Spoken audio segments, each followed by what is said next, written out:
pessoal. Kaique Marcelo aqui, engenheiro de controle de automação.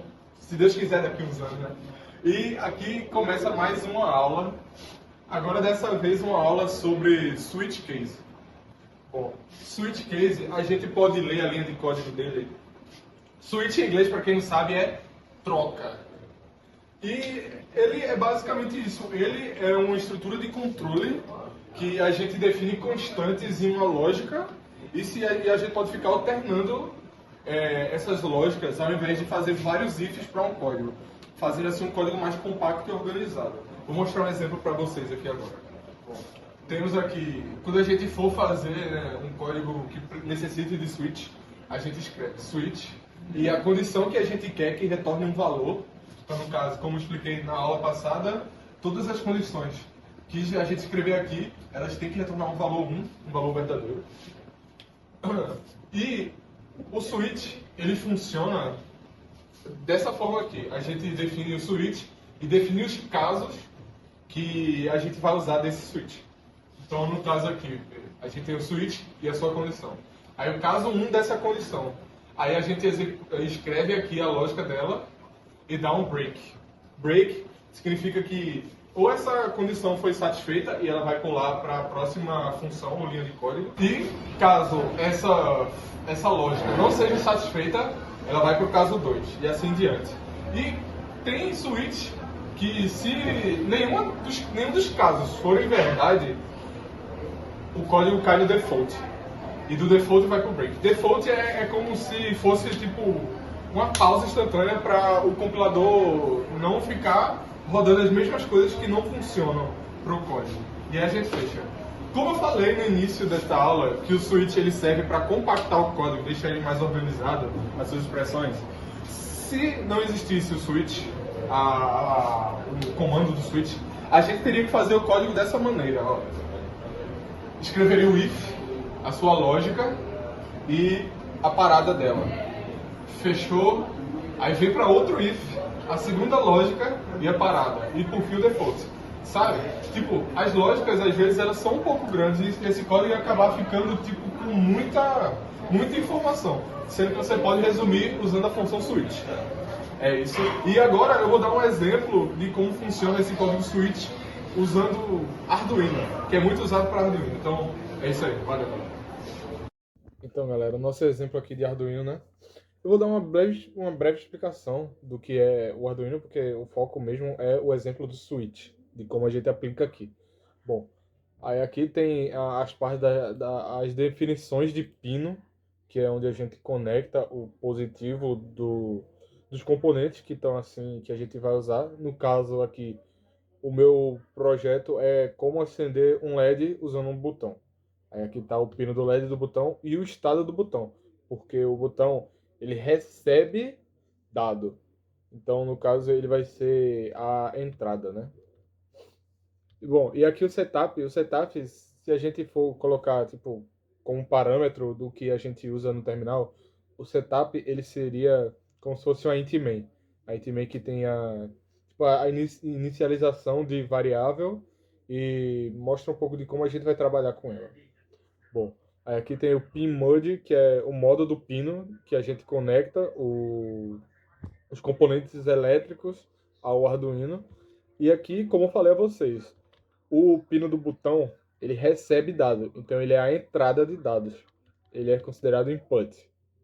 E o do LED, como ele faz algo, ele faz uma ação, então ele é a saída de dados, sabe? Então ele aqui está como output, saída. E a parte do void loop é que nos interessa de fato, porque é onde está o switch, o uso do switch aqui.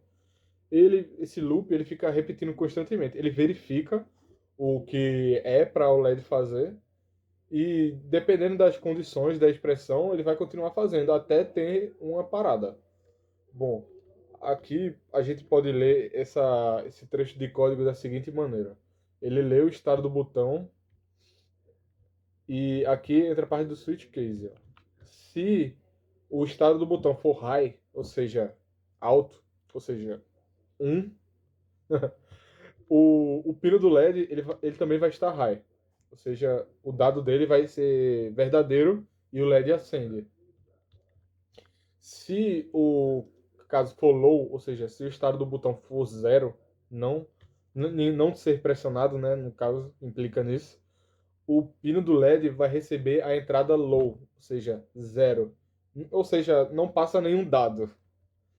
E nessa parte aqui temos o default, que é, como eu expliquei anteriormente no quadro, o default ele serve como uma fuga dos casos do switch para, por exemplo, aqui eu coloquei as duas condições, os dois casos para serem verdade ou não verdade. Se por algum acaso ou algum motivo é, o meu código fugir dessas expressões de verdade e falso, ele vai acabar caindo no default e vai instantaneamente parar o código. Bom, agora eu vou mostrar para vocês isso na prática. Bom, temos aqui o Tinkercad, eu estou usando o Tinkercad porque eu não tenho um Arduino. E vou mostrar para vocês aqui. Aqui está o código. E eu vou iniciar a simulação do código. Se liga aqui. Quando eu aperto o pino, o LED acende.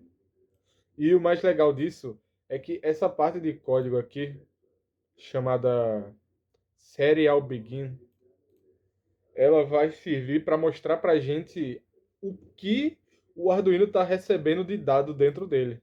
Olha aqui o monitor serial. A todo instante ele está mostrando botão não pressionado, LED desligado. Mas no momento que eu pressiono o LED, botão pressionado, LED ligado, que é o que está mostrando lá, como vocês puderam ver anteriormente, né? Eu acho que uma das diferenças do switch para o if-else, bom, o que eu tenho para falar um pouco mais, uns detalhes assim que passaram em branco na explicação em quadro, é que o switch, a diferença, né, que eu falei que o switch ele pode ser vários ifs alinhados. Uma outra diferença notável do switch é que o if ele usa expressões booleanas. Ou seja, o que é uma expressão booleana, né? É uma expressão que o valor dela vai sempre retornar como um ou zero, verdadeiro ou falso. E aqui no switch a gente não necessariamente precisa usar expressões booleanas, a gente pode usar constantes ou como a gente usou aqui no próprio código, verificação de entrada de sim ou não, verdade ou falso também. Bom, o switch ele é algo bem variável e agora o meu amigo Léo ele vai mostrar como funciona isso dentro do terminal com os exemplos usando. Aqui no caso eu só usei default break, lá ele vai usar continue e break. É isso, valeu. Bom dia, boa tarde, boa noite. Aqui é Leonardo Galvão e eu vou continuar agora a apresentação. Muito obrigado, Kaique, por nos ter falado um pouquinho mais das funcionalidades do Switch. Mas agora a gente vai se aprofundar um pouco mais nos comandos de break e continue na linguagem C, que vocês estão aprendendo. Que essas ferramentas elas são muito importantes porque elas basicamente são como paradas ou interruptores que permite que a gente controle o fluxo do nosso código. Então, vamos entender um pouquinho mais sobre como isso funciona e também alguns exemplos práticos que só na teoria ninguém consegue realmente aprender. Então, vamos começar. O comando break. O que é o comando break? O break é uma instrução que permite que a gente saia de um loop ou de um bloco de código. Ou seja, ele é basicamente uma fala é, que a gente coloca no código que permite que a gente saia. Que tem até um exemplo de, sei lá, corredor infinito, ou então tem também aqui você está explorando um labirinto e você acha uma saída marcada com um break. E aí você pode sair e você sai do labirinto. O labirinto sendo um loop que estava se repetindo infinitamente. Então, vamos ver isso numa aplicação mais prática. Vamos ver, vejam esse exemplo a seguir. Temos que buscar um elemento em um array, que no caso, essa função básica do for, que ele está procurando um determinado número e ele vai dar um tamanho que ele vai estar procurando. E aí o número vai ser encontrado, basicamente, e quando ele for encontrado, break. Que no caso, nesse exemplo aqui, permite que a gente economize processamento. pois ele não vai ficar continuando verificando o array até encontrar o número desejado, porque ele já vai ter encontrado, já vai ter impresso. Porque se não tivesse break, ele basicamente vai chegar no final e vai repetir. Chegar no final, repetir. No caso, se tiver um while dentro.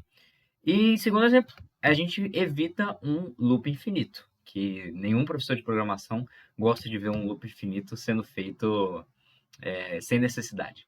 Que no caso é basicamente, nesse exemplo do while, que é se ter essa condição, vamos dar o break. Que no caso a gente sai desse loop se a condição não for atendida. Porque se essa condição ele não acontecer e não tiver o break, ele vai ficar procurando eternamente essa condição. Ele vai passar uma vez, procurar a condição. Eita, não achou. Vou de novo, de novo, de novo, de novo, de novo, de novo. E o break é justamente para a gente sair disso. E aí, quando que a gente usa o break? Que aí, o break a gente usa quando a gente quer interromper um loop e quando uma condição é atendida e a gente evita um processamento desnecessário e tem uma maior eficiência no código. Então, vamos para o segundo, que no caso é o comando continue. E o que é o continue? O continue é um oposto do break, que no caso o continue é vamos dizer assim, é um portal que leva a gente diretamente para o próximo loop, que no caso, vamos dizer assim, você entra no labirinto que é o código. Você tem o contínuo, você entra nesse portal, digamos assim, ou essa porta, e você não vai sair, você vai simplesmente para o próximo, que no caso, você não vai necessariamente chegar até o final dessa interação. E aí, quando que a gente encontra o contínuo, a gente pula o restante do código dentro do loop e a gente segue adiante. Aí vamos para os exemplos aqui. Esse exemplo aqui é um código simples que ele imprime apenas os números ímpares de 1 até 10, como você pode ver que o is é 1 e o que ele vai aumentando até ficar menor ou igual a 10. Então, e se ele for divisível por 2, não funciona. E aí, no caso, ele vai dar contínuo, que ele vai pular as interações que são números pares. Que justamente, se o número for divisível por 2, ele vai pular. E aí, pulando, vai para printf. No caso, ele vai imprimir o número ímpar na situação. Que é justamente nesse código, ele é usado para evitar a impressão de números pares. Desculpa. E o segundo exemplo, que nesse código aqui, a gente tem um processamento de itens específicos. Que esse código aqui, que é como se fosse um array de itens, e a gente quer processar apenas os itens de determinadas categorias. Então, tem essa função, que é menor que o total de itens, e aí tem a categoria de itens e a categoria desejada. E o contínuo vai justamente pular os itens que não são da categoria que a gente quer. E aí logo depois você teria um processamento específico, que são outras partes. No caso, é justamente para vocês entenderem que o contínuo, ele dá um procedimento para o código. Você não vai ficar preso em um looping, você usando ele, e você não vai sair, porque no caso o break você exclui o que está acontecendo. E aí, quando que usa o contínuo? O contínuo a gente usa quando quer pular uma interação específica do loop, e ele é útil para evitar também processamento desnecessário, que nem o break, que no caso o break vai acabar, o contínuo vai pular. Então, vamos agora para uma coisa bem interessante, que o meu colega Kaique estava comentando sobre o switch. Então, vamos ver como que o break e o contínuo podem ser utilizados no switch. Então, o break ele é frequentemente usado na estrutura de controle do switch, que no caso, dentro do bloco de switch, o break ele vai permitir sair do bloco após executar um caso, que no caso o switch ele dá várias opções e você selecionando uma delas, ele vai dar break no código, que é justamente ele não vai considerar as outras opções, ele vai pular para o próximo. Que isso evita que o código ele faça, vamos dizer assim, ele execute as opções que não foram selecionadas. Vamos pegar um exemplo mais prático, que eu acho que fica melhor para ver isso. Então, temos o código aqui, que no caso, ele daria várias opções quando você iniciaria. E aí você pode selecionar uma delas para cada um desses valores, que no caso é o switch, ele dá essas opções.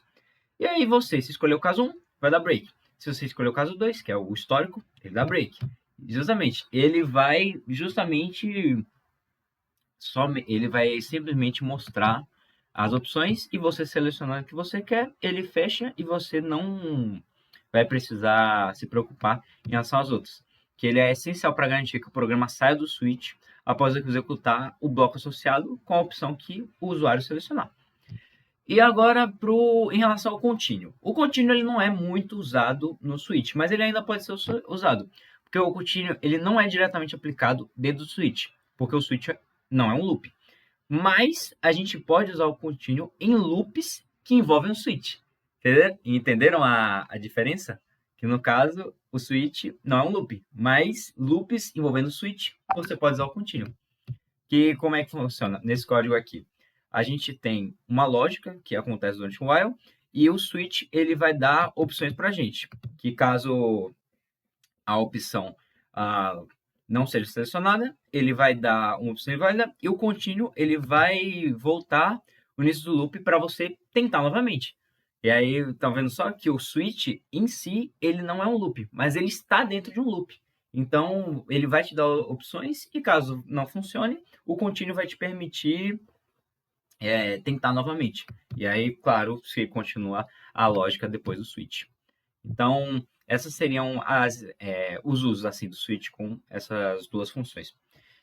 Como um todo, considerações finais para finalizar o vídeo, que já está ficando bem compridinho, que o break e o contínuo, eles são ferramentas poderosas para você ter um controle de fluxo no seu programa, para evitar loops infinitos ou para você ter um melhoramento no seu processamento, ele é bem útil, eles no caso.